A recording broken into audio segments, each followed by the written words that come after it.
Hello everyone and welcome back to the channel. Today's live stream focuses on Rosehill tomorrow. The last 5 races, I should say, on this card we're going to be taking a look at, and it's going to be a similar concept to last week where we looked at the past and trying to find the winner from the past and convert it to the present. Last week I don't think we went too well. We got Gaza Blanca in the last, but hoping to improve into this week. I don't see any reason why we should wait around any longer, so we'll start with race 6. It's the Irresistible Pools Shirako Stakes at Group 2 level for the fillies and mares over the 1200 metres. The past 3 winners of this race have been Shades of Rose, Entrevia coming over from New Zealand, and Ortbrion Her in 2020. So what have these horses had in common? If it will flick to the next page.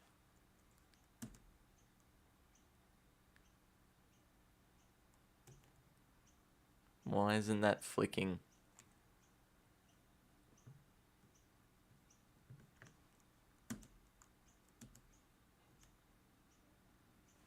Hold on a minute.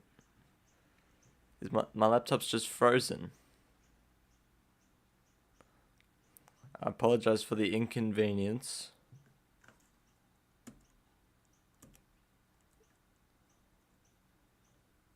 What's going on here? There we go.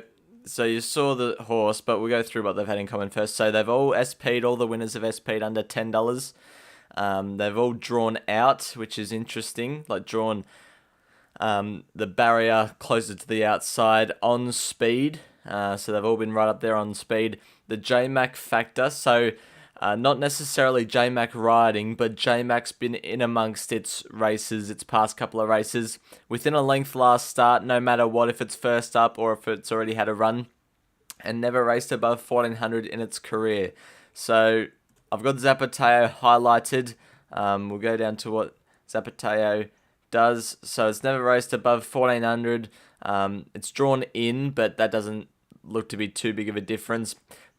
I'm just assuming this would have been James McDonald's ride if he was riding, but Zach Lloyd's taken the ride, so that's, it enhances its chances. It just looks the right race for Zapateo, so I think it's in with a good chance. I Am Me also in with a good chance. Has the JMac factor up here, and has had a run this campaign, and is on speed, and has drawn out, and sits on speed, so that horse can easily win as well. It's out of Zapateo and I Am Me, in my opinion. Sunshine in Paris can run well too. Zugotcha maybe, Queen of the Ball maybe, but it's definitely out of Zapateo and I Am Me. I'd be surprised if anything outside of those two win. So that's the Shirako. Race 7 is the AC Securities Ming Dynasty Quality for the 3-year-olds over the 1400 metres. A field of 19 to go, well, 17 now to go.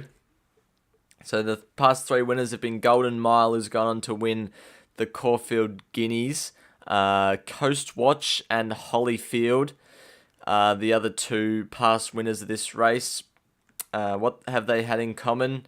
They all ran last start in the up-and-coming stakes, and I've put Settle Closer in brackets, so it's settled towards the back in the up-and-coming, and now in this race in the Ming Dynasty, it's been able to settle closer, so that's what Settle Closer means. Peaking second to third up, no worse than midfield, and big trainers, so not weight-wise, but just famous or high-achieving trainers like your Chris Wallers, your Ma Eustaces, your James Cummings, all of them. So there wasn't really one horse that fit all of this criteria, but the horse that definitely interests me the most was Endcap. And as I put there, no real standout. So Endcap was good last start in the up-and-coming, and that was from the back. Now it's drawn a gate where it can settle closer. And if we look at its form, it settled 9th out of 11 in the up-and-coming. And we know from this start up here at the Warwick Farm track behind Amazonian Lass, it settled second on that occasion. So it can put itself in an on-speed role, and it can turn the tables on Tom Kitten. If you look at the other ones that are running the up-and-coming and run all right, Tom Kitten drew well on this occasion, was able to get a pretty good run about midfield. Now draws gate 15, so we'll have to overcome that. Other horses that made a bit of appeal. Kintyre, good on form, but it's drawn gate 18 again, so might have to get back again unless they roll forward. Apart from that, it's pretty open, but I thought Endcap in a no real standout race looked pretty hard to beat. 54 kilos, gate 1, settled close. It's fourth up, not second to third up, and I wouldn't class Gary Portelli as up to the likes of James Cummings and Mar Eustace and Chris Waller, but still, no horse can fit all criteria. So, Endcap, I'm happy with in the Ming Dynasty, despite it being an open race. As we move on to race 8, it is the Group 2 Run to the Rose Stakes for the 3-year-olds over the 1200 metres. So the last 3 winners, I've actually forgotten to put in the last winners. Whoops. So the past 3 winners of this race from memory was In Secret last year, Animo the year before that, and in 2020, let me check. That's my bad, I didn't put them in. Rothfire. I'm sure I put that in. Mustn't have. Alright, so the last 3 winners, all those horses I just stated, they've all been right in the market, so one of the very key chances drawn in, so you can get a nice run on speed and first or second up. So, there we go. In Secret, Animo, Rothfire. I just got them in different order. This race, I've got Cylinder and Libertad look the 2 to beat, and I've put there, I believe Libertad represents more value. So both these horses fit the criteria really, really well. Cylinder's second up, which is good.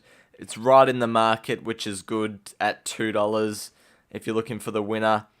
And it's drawn 7 of, at the moment, 10, but gates, actually it's drawn 4. It's drawn 4 of 10. So it's drawn in, it's going to get a pretty good run and a pretty good chance. And then Libertad, who's 3 from 3, won the San Domenico last start, is second up, right in the market. It's the second favourite, and it's drawn in gate 3. So considering Cylinder is $2 from last I looked, which was last night, Cylinder was $2 and Libertad was $4.60. I just think Cylinder or Libertad just represents more value at the $4.60 mark than what Cylinder does, considering when you match them up based on the criteria that you have to tick to win the Run to the Rose, they're very similar.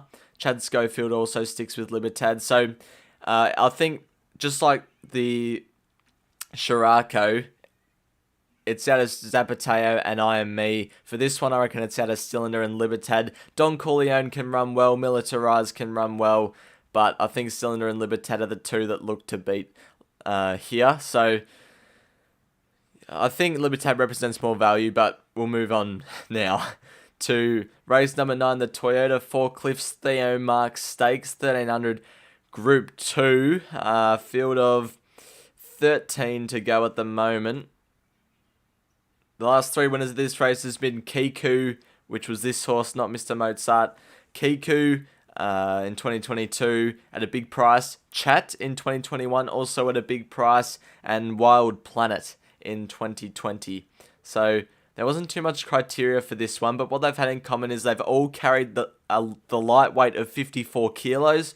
So getting down in the weights probably is an advantage in this Theo Marks contest. And 2 out of the 3 come through the show county. And the other, I think it was Wild Planet and Kiku came through the show county. And in the year that Chat won, I don't think there was any horses that came through the show county. So show county looks the main form reference. And I've got here, just Argentia looks really well placed.